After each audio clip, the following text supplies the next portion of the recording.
جن کا اہل سنت و جماعت بریلویت سے کوئی تعلق نہیں، دوسری جماعت اور دوسرے مکتب فکر کے ہونے کے باوجود بھی انہوں نے اعلیٰ حضرت کی تعریف میں صرف اتنا کہا ہے وہ بہت بڑے عاشق رسول تھے، انہی کا بہت بڑے پٹھان کے بیٹے تھے، بہت بڑے زمیندار تھے، بلکہ کہا بہت بڑے عاشق رسول تھے۔ دنیا اگر حضور کے نام سے پہچانتی ہے تب کوئی تمہیں فنا نہیں کر سکے گا، نام تمہارا ہمیشہ رہ جائے گا، بے نشانوں کا نشان مٹتا نہیں، مٹتے مٹتے نام ہو ہی جائے گا۔ آج اعلیٰ حضرت ہر جگہ کیوں کیا جاتا ہے؟ اس کی وجہ یہ ہے زندگی پر اعلیٰ حضرت نے اپنے خاندان کی قصیدے نہیں پڑھے، جب اعلیٰ حضرت نے قلم اٹھایا ہے تو بارگاہ مصطفیٰ کی مدح سرائی کی ہے، جب قلم اٹھایا ہے میرے آقا کی شان میں لکھا سرور کہو کہ مالک و مولا کہو مجھے، باغ خلیل کا گل زیبا کہو تجھے۔ 100 سال گزر جانے کے بعد بھی ان کے کلام پڑھنے سے مرجھائے ہوئے دلوں میں زندگی آ جاتی ہے، یہاں مرجھائی ہوئی کلیاں کھل جاتی ہیں۔ اعلیٰ حضرت کا اصول میں آپ کو بتا دیتا ہوں، اعلیٰ حضرت جس اصول پر چل رہے تھے وہ اصول یہ تھا رسول پاک کے سلسلے میں کہ ان کی بات کرو ہر دل پہ راج کرو، ان کی بات کرو ہر دل پہ راج کرو۔ یہ بہت عظیم فارمولہ میں آپ کو بتا رہا ہوں، حضور کی بات کرو پھر دیکھنا دنیا تمہیں کبھی فراموش نہیں کرتی، اور نہ ہی تمہارے مقام و منصب کو کوئی دوسرا دھکا لگا سکے گا۔ حضور کی بات کرو۔ آج ہمارے درمیان اختلافات نے جو جنم لیا ہے اس کی ایک اصل وجہ یہ بھی نظر آتی ہے کہ ہم اصل کو چھوڑ کر فرع میں لگ گئے، ہم جگہ جگہ چھوٹی چھوٹی جماعتیں بنا کر چھوٹے چھوٹے حلقے بنا کر اس کے پرچار میں لگ گئے، جبکہ ہمیں چاہیے کہ ہماری ساری انرجی بادشاہ اعظم کی تعریف میں خرچ ہو، حضور اکرم صلی اللہ تعالیٰ علیہ وسلم کے لیے وقت ہو جاؤ۔ اس لیے کہ اعلیٰ حضرت امام اہل سنت کو ہم نے دیکھا، پوری زندگی دیکھو، آپ سے کسی نے پوچھا اگر آپ کا تعارف کیا ہے، آپ کا انٹروڈکشن کیا ہے، انہوں نے اپنے باپ دادا پردادا کے ناموں کو گناتے ہوئے نہیں کہا میں فلاں فلاں فلاں فلاں کا بیٹا ہوں، بلکہ اپنے تعارف میں کہا ہے اس گلی کا گدھا ہوں میں جس میں مانگتے تاجدار پھرتے ہیں، وہ سوئے لالا زار پھرتے ہیں، تیرے دل اے بہار پھرتے ہیں، اے رضا جانے آنا دل تیرے نغموں پہ نثار، بلبل باغ مدینہ تیرا کہنا کیا ہے۔ انہوں نے دنیا کو اگر تعارف کرایا ہے تو نبی کے واسطے سے کرایا ہے، آپ کو پتا تھا ان کا مقام یہ تھا عشق رسول میں فنا ہونے کا۔ میرے مرشد گرامی حضور تاج الشریعہ رحمت اللہ تعالی علیہ ایک شعر کی تشریح کرتے ہوئے فرماتے ہیں، اعلیٰ حضرت نے ایک حمد لکھی ہے، وہی رب ہے جس نے تجھ کو ہمتن کرم بنایا، ہمیں بھیک مانگنے کو تیرا آستہ بتایا۔ اس حمد کے اخیر میں اعلیٰ حضرت ایک شعر لکھا ہے، ارے اے خدا کے بندو کوئی میرے دل کو ڈھونڈو، ابھی پاس تھا یہی تو ابھی کیا ہوا خدایا۔ بھئی جس کو کہتے ہیں میں آپ کو بتا رہا ہوں، زندگی ہم سب کے پاس ہے، ہم کس کے لیے جی رہے ہیں، ہم کیا کرنے کے لیے جی رہے ہیں، یہ آج ہمیں محسوس کرنا ہے۔ اعلیٰ حضرت کس کے لیے جیتے تھے، ان کا دل رہتا کہاں تھا، بریلی کی کس گلی میں ان کا دل رہتا تھا۔ سنو اعلیٰ حضرت کہتے ہیں ارے خدا کے بندوں کوئی میرے دل کو ڈھونڈو، ابھی پاس تھا یہی تو ابھی کیا ہوا خدایا۔ اس کا مطلب کیا ہے؟ فرمایا ہر زمانے میں اولیاء اکرام میں ایک ولی ہوتا ہے جس کو قطب الارشاد کہتے ہیں۔ قطب الارشاد کا مطلب یہ ہوتا ہے وہ اپنے زمانے کے اولیاء میں اتنا تصرف اور اتنا اختیار رہتا ہے کہ وہ اپنے زمانے کے اولیاء کو جن کاموں پر مامور کرے اس کا حکم بجا لانا سارے لوگوں پر ضروری ہوتا ہے۔ وہ کوئی بھی آرڈر دے، قطب الارشاد۔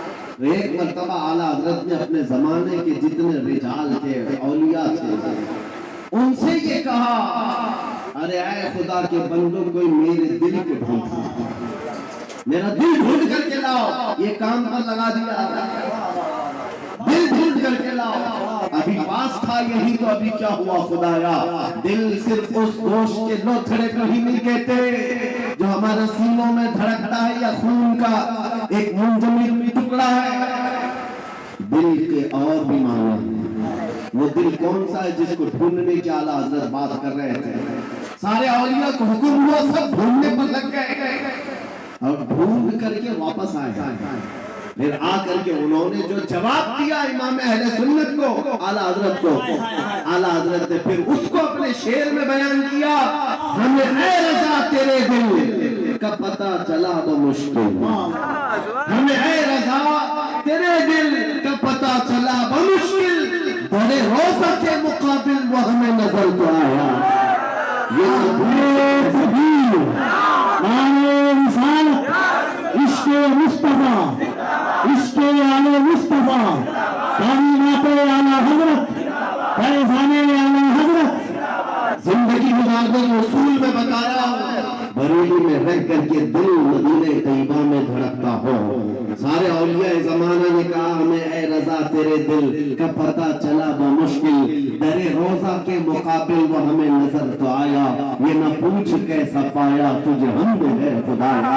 اعلیٰ حضرت کا دل وہاں لگا ہوا تھا، اسی لیے میں نے اعلیٰ حضرت کے کلام کو بہت مرتبہ پڑھا، جہاں جہاں سے پڑھا دل کو اعلیٰ حضرت کے جب بھی ہم نے ڈھونڈنے کی بات کی ہے، اعلیٰ حضرت نے اپنے دل کے بارے میں یہی کہا ہے، دل ہے وہ دل جو تیری یاد سے معمور رہا، سر ہے وہ سر جو تیرے نام پہ قربان گیا۔ اعلیٰ حضرت کے اصول میں دل صرف اس ٹکڑے کو نہیں کہتے اور سر اس ٹکڑے کو نہیں کہتے۔ میرے عزیزو، اعلیٰ حضرت کے علم میں ان کی تعلیمات میں دل کا مطلب اور ہے، سر کا مطلب اور ہے۔ اگر نبی کی محبت میں بھرا ہوا نہیں ہے تو صرف وہ گوشت کا لوتھڑا ہے، دل نہیں کہا جا سکتا۔ دل کون سا ہے؟ دل صرف کوئی ہے، دل ہے وہ دل جو تیری یاد سے معمور رہا۔ اور سر کس کو کہتے ہیں؟ یہ اگر دونوں کندھوں کے اوپر ایک کدو کا ٹکڑا ہے، اگر حضور کے نام پر قربان ہونے کو تیار نہیں ہے، ہاں اگر حضور کے نام پر من مٹتا ہے تو اعلیٰ حضرت کہتے ہیں سر ہے وہ سر جو تیرے نام پہ قربان گیا۔ اعلیٰ حضرت کے دل کو ہم نے ان کے کلام میں ڈھونڈا ہے، وہ کہتے ہیں کہاں ہے؟ جان و دل ہوش و خرد سب تو مدینے پہنچے، جان و دل ہوش و خرد سب تو مدینے پہنچے۔ ارے تم نہیں چلتے رضا، سارا تو سامان گیا، ان کا اپنے پاس کچھ نہیں تھا۔ بڑے نیموں کہتے ہیں جان بھی چلی گئی، دل بھی چلا گیا، ہوش بھی گیا، خرد بھی گیا، سب مدینے پہنچے۔ تم نہیں چلتے رضا، سارا تو سامان گیا۔ اور پھر ان سے پوچھا گیا جان ہے کیا آپ کی؟ جان کس کو کہتے ہو آپ؟ کہتے ہیں جان ہے عشق مصطفیٰ، روز وضو کرے خدا، جس کو ہو درد کا مزہ، ناز دوا اٹھائے کیوں، پھر کے گلی گلی تباہ، ٹھوکریں سب کی کھائے کیوں، دل کو جو عقل دے خدا، تیری گلی سے جائے کیوں۔ میرے عزیزوں، اعلیٰ حضرت فرماتے ہیں یوں تو سب انہی کا ہے پر دل کی اگر پوچھو، اعلیٰ حضرت فرماتے ہیں یوں تو سب انہی کا ہے پر دل کی اگر پوچھو، یہ ٹوٹے ہوئے دل ہی خاص ان کی کمائی ہے۔ حضور کا ہے یہ سب، حضور کا ہے، اپنے دل کا ہے انہی سے آرام، کہتے ہیں اپنے دل کا ہے انہی سے آرام، سوپے ہیں سب انہی کو سب کا، سوپے ہیں انہی کو سب کا، لو لگی ہے کہ اب اس در کے غلام چاہ رہے درد رضا کرتے ہیں۔ اعلیٰ حضرت نے اپنا سب کچھ سونپ دیا بارگاہ مصطفیٰ۔ آج اس جلسے پاک میں میں آپ کے سامنے ان کا ذکر صرف اس لیے کر رہا ہوں کہ مشرق سے لے کر مغرب تک، شمال سے لے کر جنوب تک کوئی خطہ بچا نہیں ہے جہاں سے بچہ بچہ پکار کر کے نہ کہتا ہو ڈال دی قلب میں عظمت مصطفیٰ۔ سیدی اعلیٰ حضرت پہ لاکھوں سلام۔ کیوں 100 سال کے بعد بھی بچہ بچہ پکارا ہے؟ وہی آج میں تمہیں فارمولہ بتانا چاہتا ہوں، اس اعلیٰ حضرت کے مشن پر چلنا، اس مسلک کا مطلب، اس مسلک کا نام بھی یہ ہے، اپنی مرضی سے جینے کا نام زندگی نہیں ہے، حضور جیسا چاہے ویسے جینے کا نام زندگی ہے۔ آپ کو میں بتاتا ہوں اولیاء کرام کی زندگی میں تصوف میں ایک تعلیم ہوتی ہے. حضرت جنید بغدادی کی تعلیمات میں نے پڑھا ہے. صرف اولیاء کرام کی جو عبادتیں ہیں، تسبیح، گمانا، لمبے قیام، لمبے سجدے، صرف یہی عبادت کے طریقے نہیں ہیں. ایک عبادت کا طریقہ ہے جس کو اولیاء کرام کہتے ہیں مراقبہ. مراقبے کا مطلب کیا ہوتا ہے؟ سنو، بہت آسان ہے، آپ سب کر سکتے ہیں. اگر میں آپ سے کہوں آج 1000 بار سبحان اللہ پڑھو، 1000 بار الحمدللہ، آپ کہیں بہت لمبا ہو جائے گا. لمبا قیام کرنا کچھ لوگوں کے لیے بھاری، لمبا رکوع کرنا، لمبا سجدہ کرنا عبادتیں کچھ لوگوں کو لگتی ہیں. مراقبہ بہت آسان لیکن بہت ہی تیز اثر. اولیاء کرام فرماتے ہیں جس کا مراقبہ مکمل ہو گیا وہ اللہ کا ولی بن گیا. مراقبہ ہوتا کیا ہے؟ سنو، مراقبہ ہوتا کیا ہے؟ صرف یہ ہے کہ آنکھ بند کر کے تھوڑی دیر خاموش بیٹھنا، کچھ نہیں کرنا، کچھ پڑھنا نہیں، کچھ پڑھنا نہیں، خاموش بیٹھنا ہے. کتنی دیر؟ تمہاری مرضی، 5 منٹ، 10 منٹ، آدھا گھنٹہ، 1 گھنٹہ.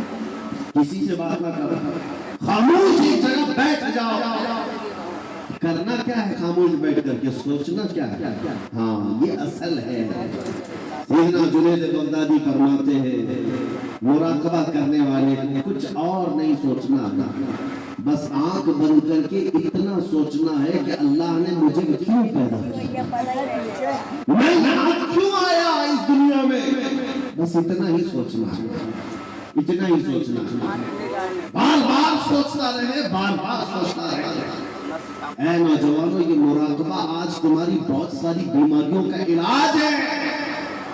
سوچنا کبھی آنکھ بند کر کے، کیا میں اس لیے آیا رات بھر انٹرنیٹ پر گیم کھیلنے کے لیے اللہ نے مجھے پیدا کیا؟ کیا میں دنیا میں لڑکیوں سے چھیڑ چھاڑ کرنے کے لیے پیدا کیا گیا؟ کیا میں دنیا میں دن رات کھیل کود کے لیے پیدا کیا گیا؟ لوگوں سے گپے لگانے کے لیے پیدا کیا گیا؟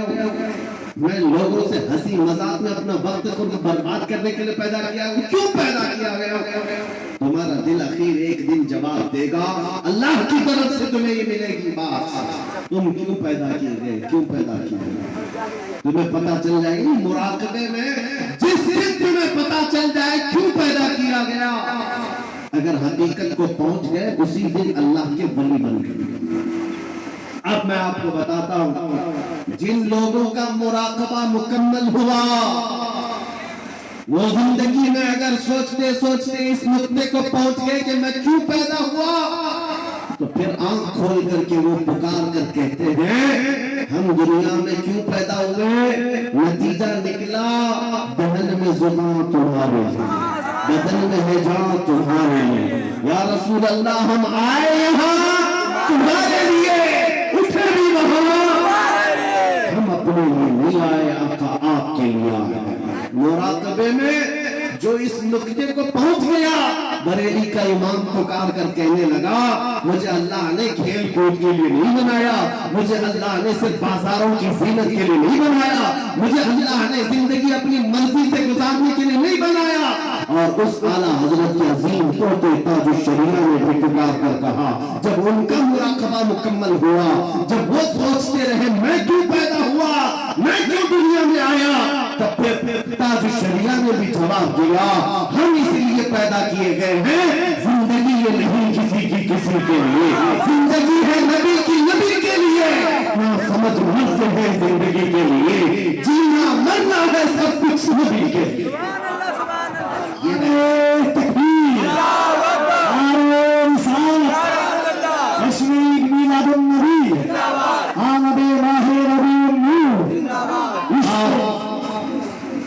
زندگی حضور پاک صلی اللہ علیہ وسلم کے لیے امانت بن کر کے امانت بنا کر دی گئی ہے. تم کیا سمجھتے ہو اے نوجوانوں؟ آپ کو یہ لگتا ہے جوانی کی آج طاقت و قوت ہے، مجھے اپنے مرضی سے فیشن کرنے دو، اپنے مرضی سے ماڈرن زندگی گزارنے دو، اور دنیا کے پیچھے تم چل پڑے، اس دنیا کے پیچھے جو ہر دن اپنا شوہر بدلتی ہے. اعلیٰ حضرت فرماتے شہد دکھائے زہر پلائے، اور قاتل ڈائن شوہر کش، اس مردار پہ کیا للچانا، دنیا دیکھی بھاری ہے۔ تمہیں معلوم ہے یہاں کتنے ہیرو آئے اس کے بعد زیرو ہو گئے۔ یہاں جوانی میں اپنے میک اپ سے چمکنے والے بڑھاپے میں ڈھیلے پڑ گئے۔ یہاں لوگ روزانہ بدلتے رہے، کسی بھی فیلڈ میں دیکھ لو، کچھ لوگوں کو لگتا ہے پردہ سیمی پر بالی ووڈ اور ہالی ووڈ پر تھرکنے والے مجرے کرنے والے سٹار ہیں، یہ بڑے بڑے ہیرو ہیں اور ان کے پیچھے قوم بھاگتی ہے۔ یہاں یہ صرف اور صرف ڈھلتی چھاؤں ہے، تھوڑے دنوں کے بعد ان کے چہرے کا غازہ اڑ گیا تو یہی قوم دوسرا ہیرو ڈھونڈتی ہے، دوسرا انہیں چاہیے۔ ہاں نیتا نگری میں بھی دیکھا گیا 40 سال بیچارے پارٹیوں کی خدمت میں لگے رہے، بڑھاپے میں پھر آدھے کے بعد پارٹی میں کونے میں بٹھا دیا۔ اب تمہارا کام ختم ہو گیا، تمہارا کام ختم ہو گیا، اب نوجوان دوسرے آئیں گے۔ لیکن میرے عزیزو ایک مرتبہ میں نے ایسا دیکھا، ایک مدرسہ ایسا دیکھا جو حضور کے غلاموں کا ہے، یہاں جتنا بوڑھا ہوتا ہے اتنی عزت بڑھتی جاتی ہے، جتنا بوڑھا ہوتا ہے اتنی عزت بڑھتی چلی جاتی ہے۔ میرے عزیزو 85 سال 90 سال کے علماء بھی آج موجود ہیں، قوم ان کو دیکھتی رہ جاتی ہے۔ تم 25 سال کے 1 لاکھ نوجوان لا کر کھڑا کر دینا اور پھر ایک طرف سے استاد شریعہ کا چہرہ دکھا دینا، لاکھوں کی طرف نگاہیں نہیں جائیں گی، اس ایک چمک میں وہ چہرے کی طرف لوگ دیکھیں گے۔ بستی بستی کریا کریا، بستی بستی کریا کریا،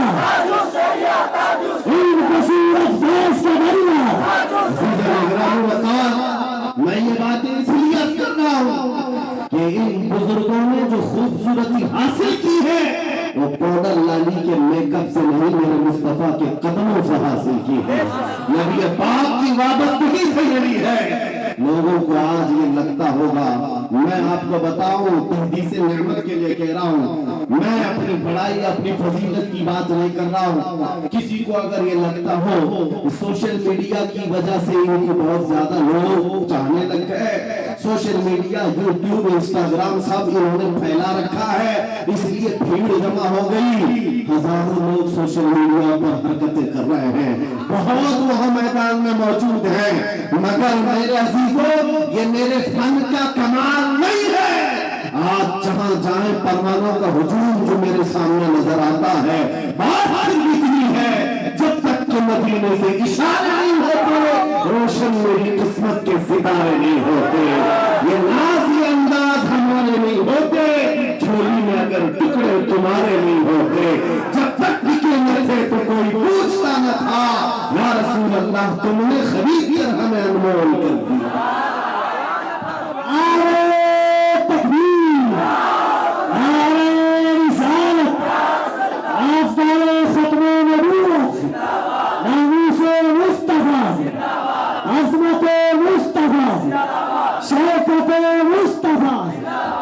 میرا یقین ہے سارا سوشل میڈیا فنا ہو جائے، میں کسی پہاڑ کے اندر بیٹھ کر میرے نبی کی بات کروں، میرا خدا قادر ہے وہ لاکھوں کے دلوں میں ہماری بات کو پہنچائے گا۔